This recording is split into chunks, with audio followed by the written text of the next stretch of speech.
I'm often asked on the channel to do a video on how to change a tip on the snooker cue. Other questions include when do I need to change the tip, how long should it last, etc. Well, if you're just a recreational player, then my advice is just change the tip when it's ready, when it's worn out or when it's damaged. If you're a good player and you play in tournaments, then that's a bit different. And certainly for the professional players, they need to plan this event, shall we say. They need to look at the calendar, what tournaments are coming up, how long they think their tip is going to last. Experience will teach them that. And then change their tip accordingly. Now, I change Karen Wilson's tip all the time. And we sit down and we say, we'll have a look at his calendar as to what tournaments are coming up. And then we plan how long the tip he's got on has actually been on, how long we think it'll last. And let's be honest, we don't always get it right. And sometimes we have to change a tip mid-tournament.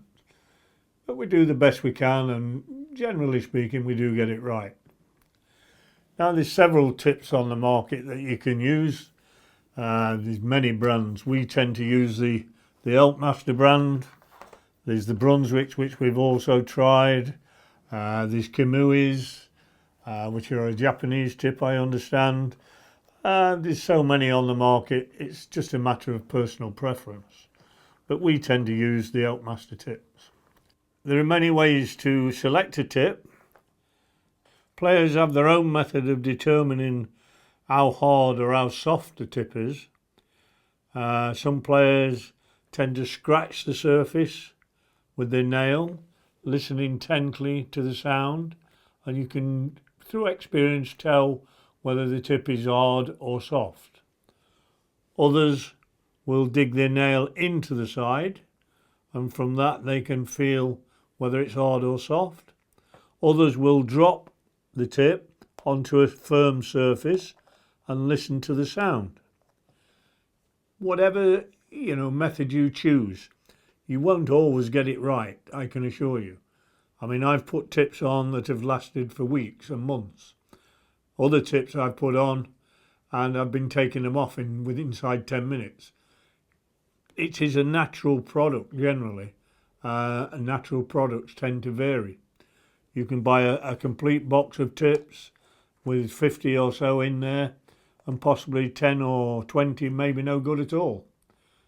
But mostly they're a very good product and you will be okay. Elkmaster tips.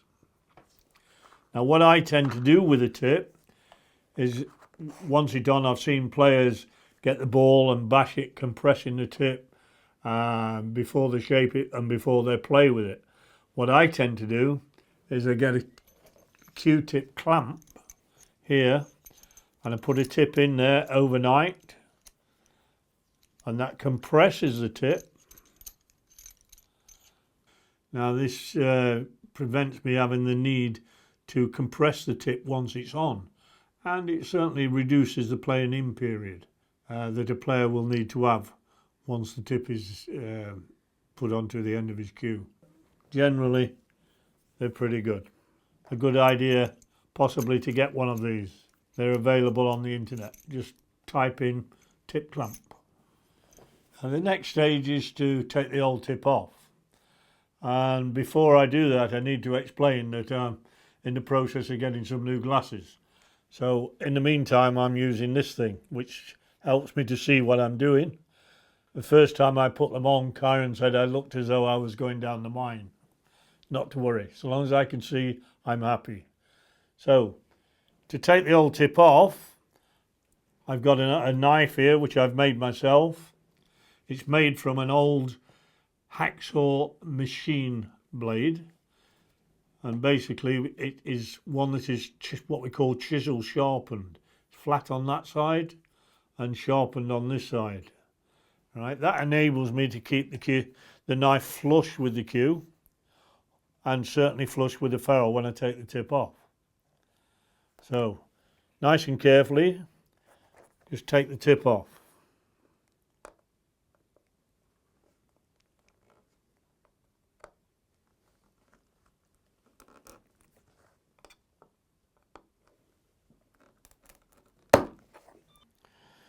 The next thing is to make sure that there is no residue of glue or tip left on the ferrule. And what I've got here is a Stanley knife blade, which we use in that manner, ensuring that I keep the ferrule nice and flush and even. Remembering, of course, that this is a machined surface. It doesn't need to be touched. You don't start using a file on it to try and get it level. There is no need. But what I've done here to help me, I've made this little piece of copper pipe here and put the Stanley knife in it. It comes down, and now I've got a nice flat surface there. I just feed that over the cue, rotate here, and what I'm doing is taking all that loose glue off here and still maintaining that nice, even, level surface. Quite easy to make, if indeed you feel you need one.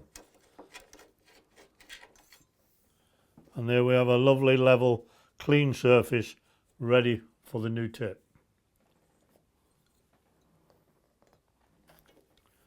The next stage, just to prevent any glue any surplus glue getting onto the ferrule, what I do now is put a little bit of masking tape around the ferrule. Just carefully put it on. Just prevents any mess or any damage later on to the ferrule. That's all it needs. Now we're ready for the new tip. The next stage is to take the new tip, and you'll notice that it is impregnated with chalk. So that's not a good surface to put the glue on, and certainly probably not even be a level or even surface. So just get a piece of coarse sandpaper. I like to use a circular motion rather than going up and down. Just a nice circular motion. Just keep on having a look at it, make sure it's all the chalk is gone and it's nice and level. And there we are. You can see that we've got a nice, clean, level surface to put the glue on. When you're fitting a new tip, a lot of people have a problem centralising it on the cue. Now, if this was a 10mm cue, I wouldn't be using a 10mm tip. I'd be using an 11mm tip. That would give me a little bit of leeway, and then give me a little bit of leeway also to trim it once it's fitted. But this cue is slightly under 10mm. I've got a 10mm tip. I just try it on the surface, make sure it fits okay, it's nice and level, there's no undulations and it won't rock. So got level surface and level surface. So the next job is the glue. I like to use Loctite gel glue as opposed to the liquid. The reason for that is if you use a liquid, it tends to not have the ability to take any undulations up that may be there. They shouldn't be there, but sometimes they are. And the second thing is that the liquid tends to penetrate the tip a little bit, right? So as the tip wears down, the tip, you're actually playing with glue rather than the tip. So the gel doesn't do that. So I like to use the gel. From there, just smear a little bit on the end of the cue. Get nice and evenly spread. And then carefully place the tip on, centralise it, and then put some pressure down. Take a little bit of care, remember you haven't got a lot of time. Nice and gentle to start with. Making sure that you're nice and central, and then turn the cue upside down and apply lots of pressure for about 30 seconds, holding it down. Make sure you're nice and vertical, plenty of pressure, it won't hurt. Just hold it there for half a minute or so. Once that is done, The next job is just to peel the masking tape off, working up towards the tip, and any glue, any residue of glue that's come off and spilled over onto the edge will come off with the masking tape. And there we've got a nice clean surface ready for trimming. The next stage is to trim the tip, and this is where my hacksaw blade knife comes in. My homemade knife keeps it nice and flush with the cue. All right, I use an old coaster here to press down on when I'm trimming the tip. Now when I'm cutting and trimming the tip, I don't just press. I use a press and a sawing action. Right, I don't want to run the risk of opening any fibres up on this tip. So I'm pressing down on the cue, I'm pressing down on the knife, and I'm using a slight sawing action. Okay, so here we go.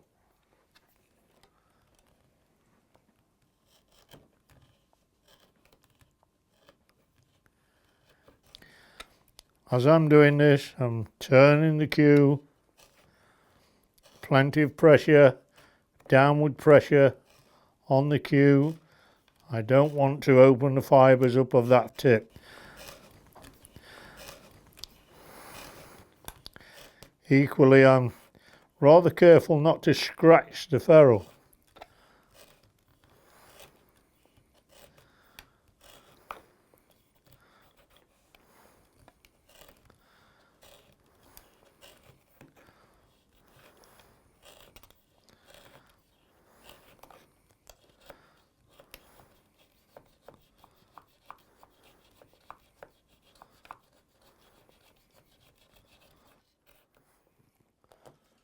There we go. Nice and flush there with the ferrule. Nice clean job so far. Now the next bit is to shape the tip. Let me emphasize that when you're doing this part of the operation, please remember, patience is a virtue. All right? Don't hack at it and destroy the fibres, ripping the tip apart. I've got an homemade gadget here, which is a piece of quadrant with various grades of emery paper on there. Some people like to use a file. Me personally, I don't. And I use various grades of emery paper. So here, what I'll be doing is using my piece of quadrant here.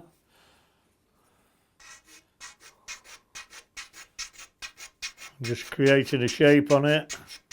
Patience is a virtue, remember. Take your time doing it. Doesn't matter how long it takes, so long as you get the job done effectively. Now what you should be doing is coming from the centre down. Now you'll see me going across and down, but because I'm quite experienced at doing it, there's no pressure when I'm going up. It's only when I'm coming down. Right, but ideally what you should be doing is that. All right, coming down from the centre.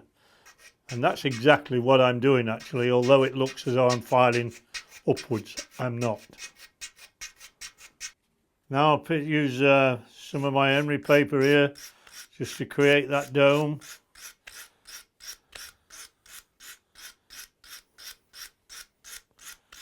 You always need a slight rounding of the tip, a slight dome on it. It's no good having a flat surface. You'll only miss cue with that.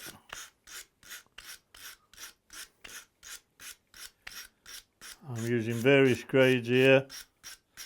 A slightly finer grade now.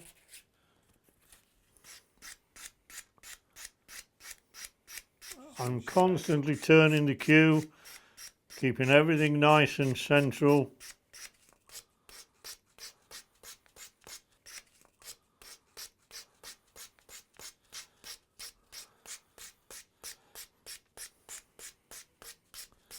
And then just to finish it off, what I have here is something that ladies use on their nails. It's just a sponge with various grades of sandpaper on here again. Some are very, very fine. And it just gives me a lovely finish on the tip. ready for take the chalk.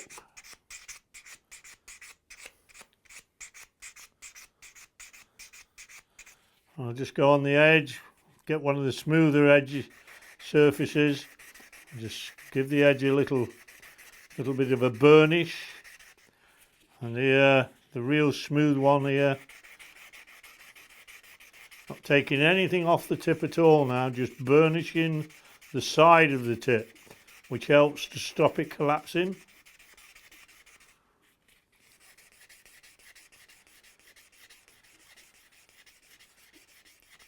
And then finally what I will do is got a little piece of emery paper here where there's nothing on it at all. There's no abrasiveness at all. It's worn out. I've rubbed the surfaces together just to take any abrasiveness off there. You can hardly feel any. And all I'll do with that is just polish the ferrule up a little bit. Just burnishing the side of the tip. That's all I'm doing. I've got a nice shiny ferrule where I haven't taken any metal away at all, and a nice even surface. Finally, of course, what we need to do, put a little bit of chalk on the tip, ready to play with. And once you've played with it a little while, it may just flatten a little bit, but because we've used the Q clamp prior to putting it on, then that should be kept to a minimum. Nevertheless, it may need a little bit of reshaping, so always carry a little bit of fine emery paper, or better still, one of these nail things that your wife or girlfriend uses, and just for shaping the tip as it flattens.